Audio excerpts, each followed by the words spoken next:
There's something almost invisible happening beneath the surface of every connection with someone who pulls away, something most people never fully understand. It's easy to assume they don't care. Easy to label them as distant, cold, or incapable of real love.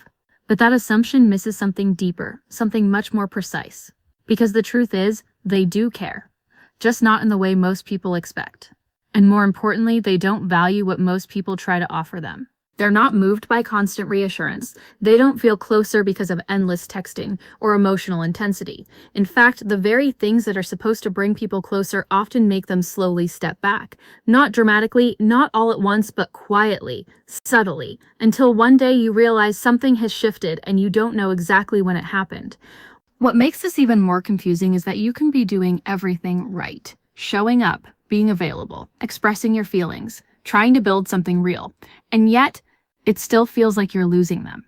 Not because you're not enough, but because what they value isn't obvious. It's rare. So rare that almost no one naturally embodies it without even realizing it. And that's where everything changes. Because when someone finally carries those rare qualities, something inside them softens in a way that doesn't feel forced. They don't feel trapped. They don't feel pressured. They don't feel like they're slowly losing control over themselves. Instead, they feel something unfamiliar, but safe enough not to run from. And that's the moment where distance starts turning into curiosity. Most people never see this shift coming. They just feel it. The subtle way attention lingers a little longer, the way silence doesn't feel like disconnection anymore, the way presence becomes enough without needing to constantly prove anything. And yet, this isn't something you can fake. It's not a technique, it's not a strategy, it's something deeper, something that changes the entire energy of how you show up. The biggest misunderstanding is thinking that they don't value connection, that they're wired to avoid love entirely. But that's not true. They just don't trust what feels overwhelming. They don't trust what feels like it's going to take something away from them. And most forms of love unintentionally do exactly that. Because most people love in a way that seeks closeness by increasing intensity, more communication, more reassurance, more emotional expression. But to someone who is constantly aware of their own need for space, that kind of closeness doesn't feel like connection. It feels like pressure building slowly in the background. Not because it's wrong, but because it's too much, too fast, too consuming. So they pull back, not always consciously, not always with clear reasoning. Sometimes they don't even understand why they feel the need to create distance. They just know that something inside them starts tightening, that their sense of calm begins to fade, that the connection, instead of feeling safe, starts to feel like something they might lose themselves in, and that's what they're protecting. It's not that they don't want you, it's that they don't want to disappear inside something they can't control. So when someone comes along and interacts with them in the same way everyone else does, even if it's loving, even if it's genuine, it still triggers that same quiet resistance, that same instinct to step back just enough to breathe again. And this is where most connections begin to fall apart. Because the more distance they create, the more the other person tries to close that gap. The more they reach out, the more they seek reassurance, the more they try to understand what's going wrong. And without realizing it, they create exactly the environment that pushes them even further away. It becomes a cycle. One person trying harder, the other pulling back more. Until eventually it feels like there's no balance left. But what almost no one realizes is that there's a completely different way of being, one that doesn't trigger that cycle at all. One that doesn't create pressure, doesn't demand constant closeness, doesn't make them feel like they have to protect themselves from the connection itself. And that way of being is built on something rare, not loud. Not obvious, not something you can easily point to, but something they recognize instantly, even if they can't explain it. It's a kind of emotional self-sufficiency that most people struggle to embody, not because they're incapable, but because it goes against what they've been taught love is supposed to look like. Because most people believe that loving someone means needing them, expressing everything, sharing constantly, closing every gap as soon as it appears. But to someone who values space as much as connection, that kind of love feels overwhelming. So when they encounter someone who feels deeply but doesn't depend heavily, it stands out in a way that's almost disarming. There's no pressure to respond immediately, no emotional weight behind every interaction, no sense that they're responsible for maintaining the other person's emotional stability, and that changes everything. Because for the first time, they don't feel like they have to manage the connection. They don't feel like they have to constantly adjust themselves to avoid hurting someone. They don't feel like their natural need for space is going to create conflict. Instead, they feel something unfamiliar, ease. And that ease allows them to stay. Not because they're being held there, but because they don't feel the need to leave.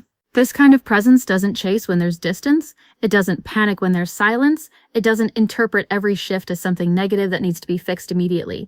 It simply remains steady, grounded, unshaken by the small fluctuations that usually create tension. And that steadiness becomes something they start to trust. Because it doesn't demand anything from them. It doesn't require them to be more open than they're ready to be. It doesn't push them into conversations they haven't processed internally yet. It doesn't make them feel like they're constantly being observed or evaluated.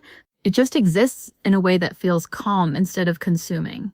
And that calmness creates space. Not distance, but real space. The kind that allows them to slowly move closer without feeling like they're losing control. The kind that lets them process their own emotions without external pressure. The kind that makes connection feel like something they can step into instead of something they need to escape from. But most people don't operate this way. When faced with uncertainty, they react, they reach, they try to close the gap as quickly as possible because distance feels uncomfortable, silence feels like rejection, and naturally they want to fix that feeling. So they text more, ask more questions, try to create clarity, and without realizing it, they turn something that could have unfolded naturally into something that feels forced. That's when the shift happens again. The quiet pulling back, the subtle change in energy, the sense that something is no longer flowing the way it did before. And it's not because the connection wasn't real. It's because the environment changed from something that felt open to something that felt heavy. And the more that heaviness builds, the more they retreat into themselves, not to hurt you, not to disconnect completely, but to regain that sense of internal balance they're always trying to protect. And unless something changes in how that connection feels, the distance keeps growing. Not dramatically, but steadily, until it becomes the new normal. And that's why these rare qualities matter so much. Because they don't just attract, they sustain. They create a kind of connection that doesn't trigger the instinct to pull away. A kind of presence that feels safe without being overwhelming. A kind of emotional energy that doesn't demand, but invites. And when that invitation is felt, something inside them begins to shift, slowly, quietly, but in a way that changes everything that follows. And when that quiet shift begins, it doesn't announce itself in obvious ways. It's not a sudden transformation where everything becomes clear and expressive overnight. It's much more subtle than that, almost unnoticeable if you're not paying close attention. But if you are, you start to feel it in the smallest moments. A response that comes a little quicker than before, a message that feels slightly more open, a presence that lingers just a bit longer instead of pulling away at the first sign of closeness. These aren't grand gestures, they're not dramatic declarations. But for someone who is used to holding distance, these small movements mean everything. And they don't happen because they were pushed. They happen because something about the connection feels different now. There's no pressure sitting underneath it.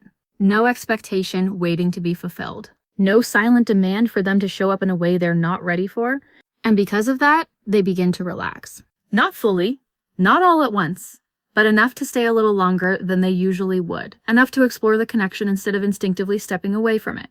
This is the effect of emotional self-sufficiency when it's real. Not when it's forced, not when it's used as a strategy to appear distant or detached, but when it's genuinely a part of how you exist within yourself.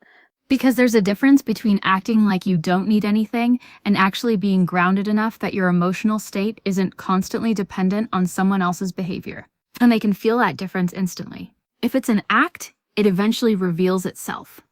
In moments of inconsistency, in subtle shifts where calm turns into anxiety, where patience turns into frustration, where space is given, but not without an underlying tension. But when it's real, it doesn't fluctuate like that. It remains steady. You don't chase when they pull back, not because you're trying to prove something, but because you don't feel the urge to. You don't spiral into overthinking every pause in communication. You don't interpret silence as rejection that needs to be fixed immediately. Instead, you stay centered. You allow the connection to breathe, and that breathing room becomes something they start to rely on even if they never say it out loud. Because for once, they're not in a dynamic where they feel responsible for someone else's emotional state. They're not walking on that subtle edge where one wrong move might create tension or disappointment. They're not constantly aware of the need to respond, reassure, or explain themselves. They're just allowed to be. And that's rare. So rare that it catches them off guard. Because most connections they've experienced follow a pattern, a rhythm that eventually becomes predictable. It starts with interest, builds into closeness, and then slowly turns into something heavier, something that requires more from them than they feel comfortable giving. And when that shift happens, they retreat. Not out of lack of care, but out of a need to restore balance within themselves. But when that pattern is interrupted, when the connection doesn't follow that familiar path, they don't feel that same need to escape. Instead, they feel something unfamiliar. Curiosity. A quiet pull towards something that doesn't feel overwhelming. And that curiosity is what keeps them there. It's what makes them check their phone again, even when they weren't planning to. It's what makes them think about the interaction long after it's over. It's what creates that subtle shift where distance starts turning into interest again, but this time without pressure attached to it. And that's where most people misunderstand what's actually happening. They think effort is what creates attraction, that doing more, showing more, expressing more will naturally bring someone closer. But with someone who is sensitive to emotional pressure, effort alone doesn't create closeness. Energy does.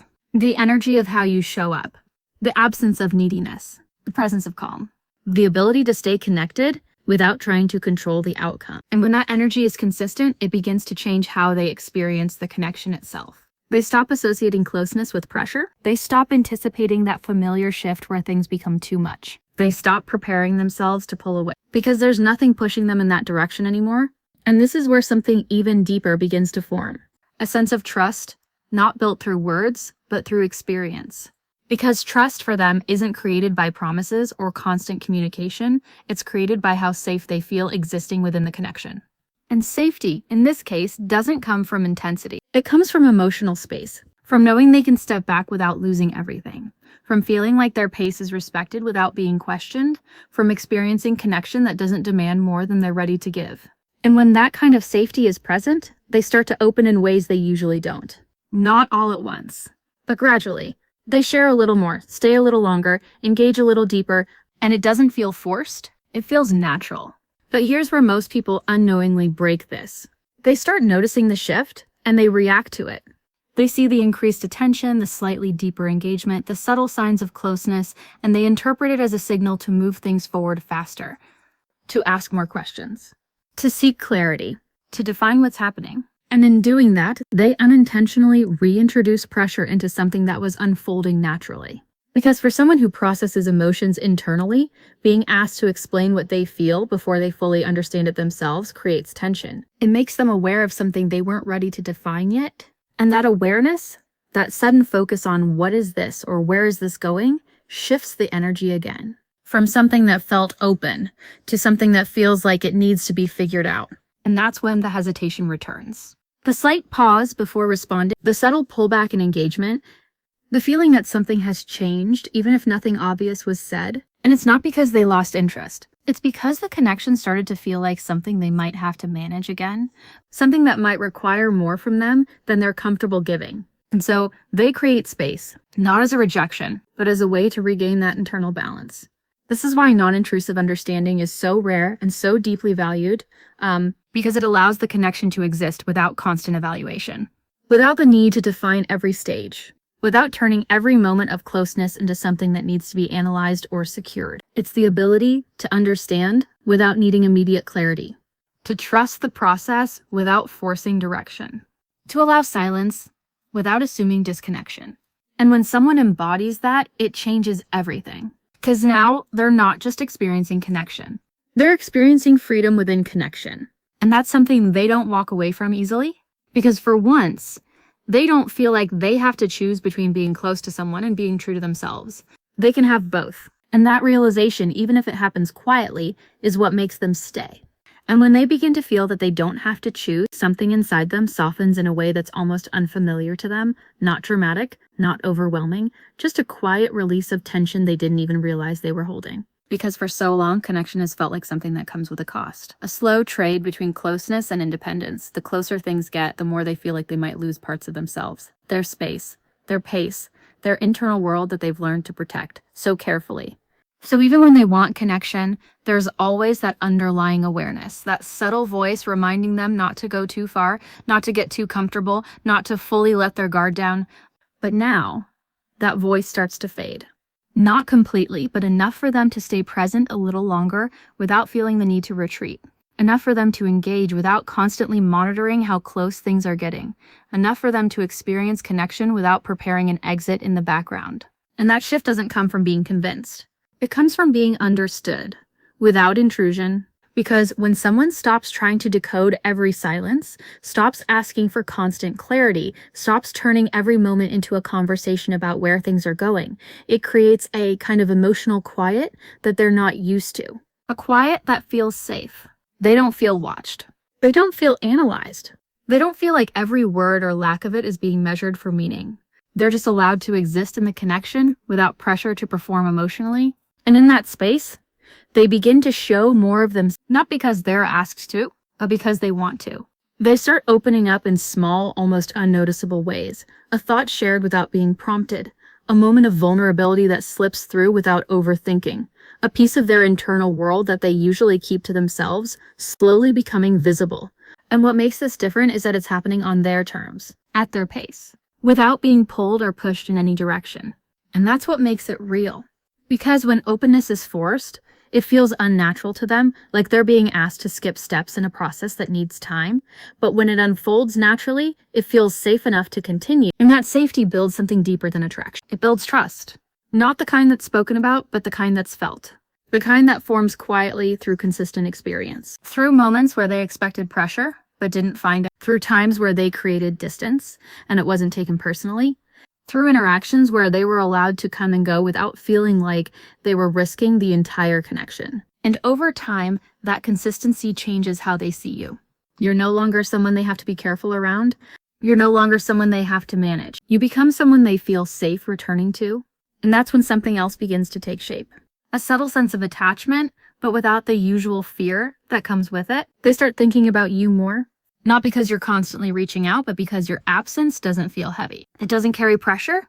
It doesn't demand their attention. And that makes them want to give it freely. Because now, attention becomes a choice, not an obligation. And when something is chosen, it carries a completely different kind of weight. It feels genuine, intentional, real. But even here, there's a delicate balance. Because the moment this natural flow is interrupted by the need to define, secure, or accelerate the connection, everything shifts again. And it doesn't take much. Just a slight change in energy, a subtle push for clarity, a moment where curiosity turns into expectation. And suddenly, they feel it.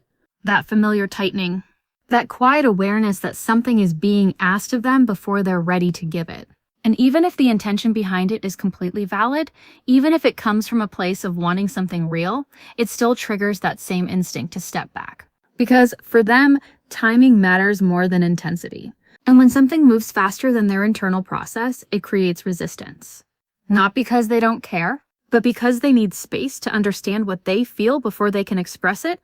And when that space is taken away, even unintentionally, they lose that sense of safety, so they retreat. Not fully, but enough to create distance again. And this is where most people get confused. Because from the outside, it looks like inconsistency, like mixed signals, like someone who doesn't know what they want. But from the inside, it's simply a response to pressure. A way of restoring balance when things start moving too fast. And this is why quiet confidence becomes so powerful, even though it's often misunderstood. Because it's not about appearing distant or unaffected. It's about being grounded enough in yourself that you don't feel the need to control the pace of the connection. You don't rush to define it. You don't chase clarity the moment uncertainty appears. You don't try to secure something before it has naturally formed. Instead, you remain steady, present, certain in yourself even when the situation itself isn't fully clear. And that certainty creates something they're deeply drawn to, because it doesn't ask anything from them. It doesn't require them to match a certain level of expression. It doesn't make them feel like they need to step up or explain themselves before they're ready. It simply exists as a calm, stable presence in their life. And that presence becomes something they start to trust more than words. Because words can create pressure, but energy tells the truth. And when your energy remains consistent, when it doesn't shift based on their behavior, when it doesn't become reactive or uncertain, it sends a message they understand deeply, that you're not trying to control them, that you're not dependent on them for your emotional state, that you're choosing to be there, not needing to be. And that distinction changes everything. Because now the connection doesn't feel like something they might lose control over. It feels like something they can step into without losing themselves. And when that feeling settles in, even quietly, It begins to dissolve the very thing that usually makes them pull away. The fear of being consumed, the fear of being overwhelmed, the fear of not being able to meet expectations they never agreed to. And in its place, something new begins to form. A sense of ease, a willingness to stay, and a quiet, growing desire to move closer, not because they're being pulled, but because they finally feel safe enough to do it on their own. And when that sense of safety finally settles in, even if it's quiet, even if it's fragile at first, something begins to change in a way that feels almost unfamiliar to them. They start initiating. Not in a way that feels sudden or overwhelming, not in a way that completely shifts their personality overnight, but in small, meaningful ways that carry more weight than they seem to on the surface. A message they didn't have to send, but chose to. A moment of attention that lingers longer than usual. A check-in that isn't prompted by anything, just a quiet thought of you that they decided to act on. And if you're not paying attention, you might miss it. You might overlook it because it doesn't look like the kind of effort you're used to. It's not loud, it's not constant, it doesn't come with big declarations or obvious signs. But for them, it's significant because every step forward they take is something they've thought about, something they've allowed themselves to feel comfortable with before acting on it. And that's what makes it real. It's not reaction, it's intention. And the more they experience that, the connection still feels safe, still feels unpressured, still allows them to be themselves without losing anything. The more those small steps begin to increase. Slowly, naturally, without being forced. They start showing up more consistently. They begin to engage a little deeper. They allow moments of closeness to last longer without interrupting them. And most importantly, they stop preparing themselves to leave. That quiet exit strategy that used to sit in the back of their mind slowly fades. Not because they've made a decision to stay forever, but because they no longer feel the need to protect themselves from something that doesn't feel threatening. And this is where the connection transforms into something deeper, something that isn't built on intensity, but on stability. Because intensity can create closeness quickly, but it often burns out just as fast. It overwhelms, it demands, it accelerates things before they've had time to settle into something real. But stability works differently. It builds slowly. It creates depth over time. It allows both people to remain themselves while still moving closer together. And for someone who has always been sensitive to losing themselves in connection, that kind of stability feels rare. It feels safe enough to trust. And when trust begins to form, they start letting you see parts of them that they usually keep hidden. Not all at once, not in a way that feels dramatic, but in moments. Fragments of vulnerability. Pieces of their thoughts that they don't normally share.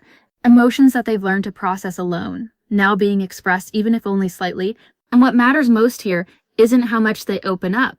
It's that they're choosing to, because for them, opening up isn't easy. It's not natural. It's something that requires a sense of safety that very few people ever create. And when they finally feel that safety, they don't take it lightly. They begin to value you in a way that goes beyond attract, in a way that isn't based on what you do for them, but how they feel around you. Calm, unpressured, free, but still connected. And that combination is what makes you different. Because most people can create attraction.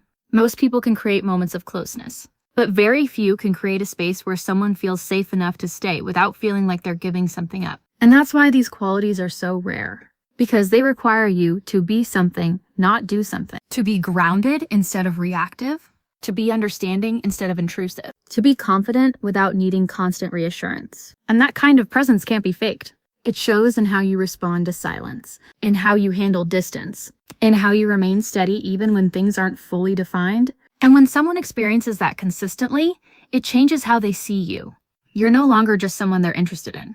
You become someone they feel safe building something with, even if they don't say it right away, even if they take time to fully realize it themselves. The shift is already happening, and this is the part most people never reach. Because they try to force clarity before the connection has had time to develop naturally. They try to secure something that hasn't fully formed yet. They react to uncertainty instead of allowing it to unfold. And in doing that, they unintentionally push away the very thing they're trying to build.